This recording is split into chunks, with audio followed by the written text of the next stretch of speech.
Setelah bangun daripada tidur saya merasakan ada memori saya yang hilang.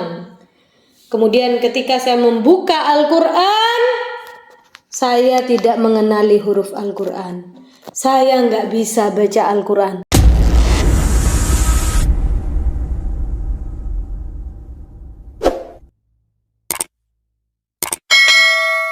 Bismillahirrahmanirrahim.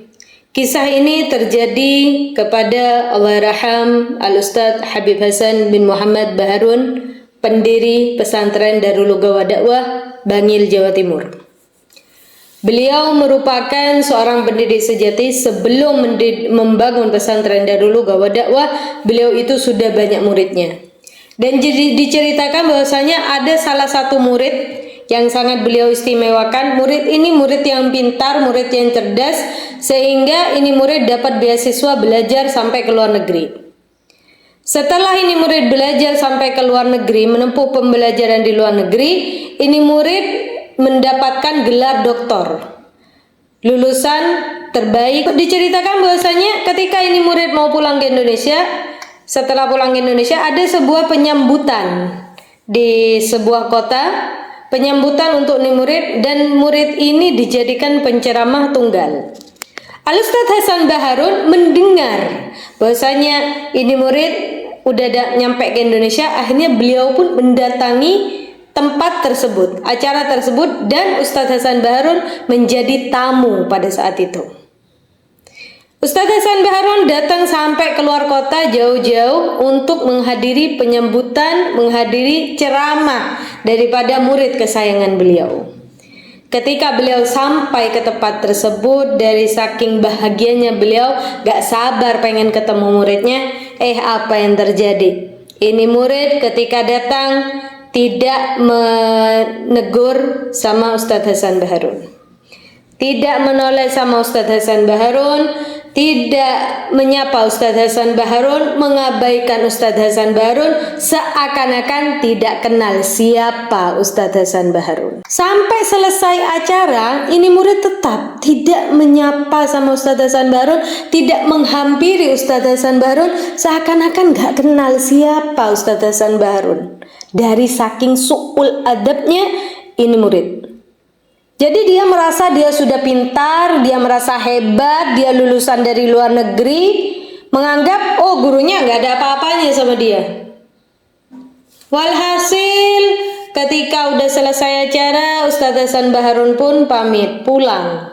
Dan selama perjalanan dikatakan sama sopirnya bahwasanya di perjalanan pulang Ustadz Hasan Baharun itu menangis, sedih melihat murid yang dibanggakan, murid kesayangan beliau, murid yang seakan-akan tidak pernah mengenal beliau.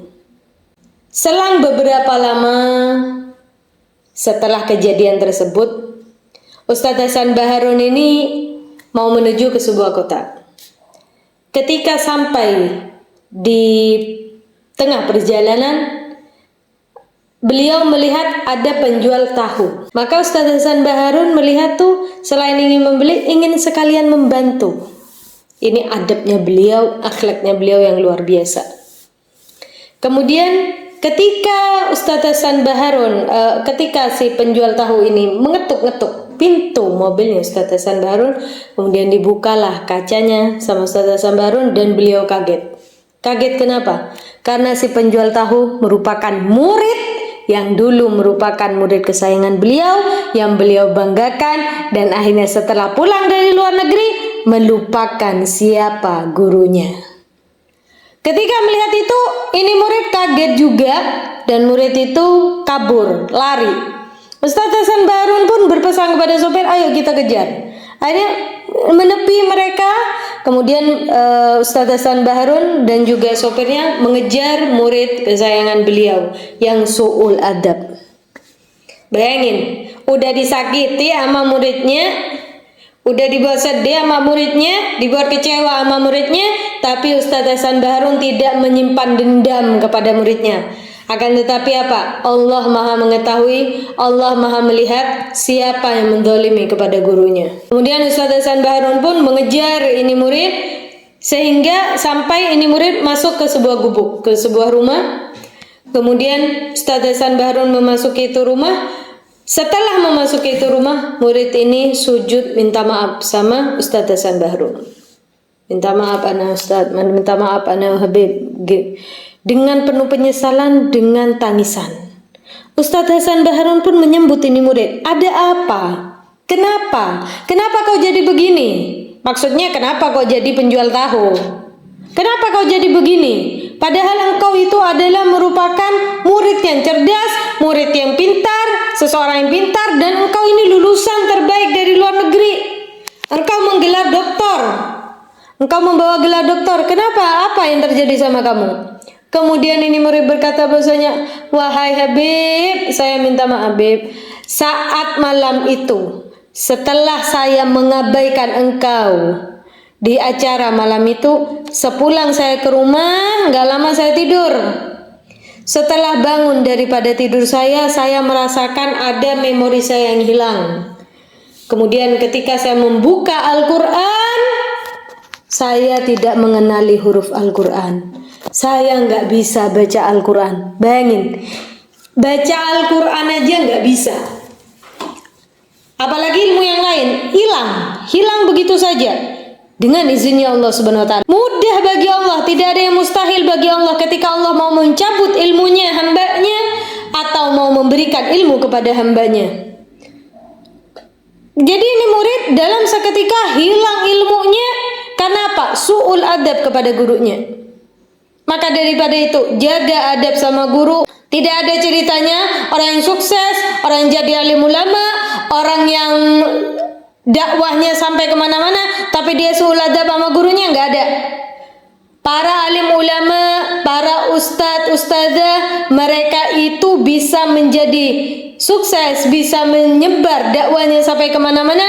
Tiada lain, ada ridho gurunya, ada doa daripada gurunya.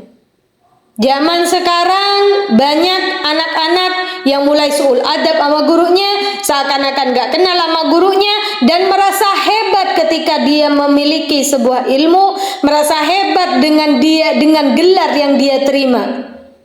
Na'udzubillah min dzalik. Daripada kisah ini kita bisa mengambil hikmahnya bahwasanya adab kepada seorang guru itu melebihi daripada ilmu. Adab di atasnya ilmu. Dengan kita beradab sama guru kita, walaupun kita biasa-biasa aja, IQ kita biasa aja, tapi karena beradab sama gurunya, maka ilmunya pun akan barokah, ilmunya pun akan bermanfaat dunia wal akhirah. Akan tetapi, mau cerdas seperti apapun, dengan pencapaian gelar apapun itu, tapi su'ul adab sama gurunya, kurang ajar sama gurunya, gak punya adab, gak punya sopan santun sama gurunya, maka mudah bagi Allah untuk mencabut ilmunya, apapun gelarnya. Mari kita pesankan kepada anak kita, keluarga kita, ponakan kita, cucu kita, untuk menjaga adab kepada gurunya. Semakin baik adab anak cucu kita, maka semakin baik buat anak cucu kita ke depannya. Jangan sekali-kali membicarakan guru di belakang. Jangan sekali-kali mencaci guru, apalagi menzalimi guru. Na'udzubillah. Jaga adab kalau pengen sukses dunia wal akhirah. Wallahu a'lam bishawab. Semoga bermanfaat. Assalamualaikum warahmatullahi wabarakatuh.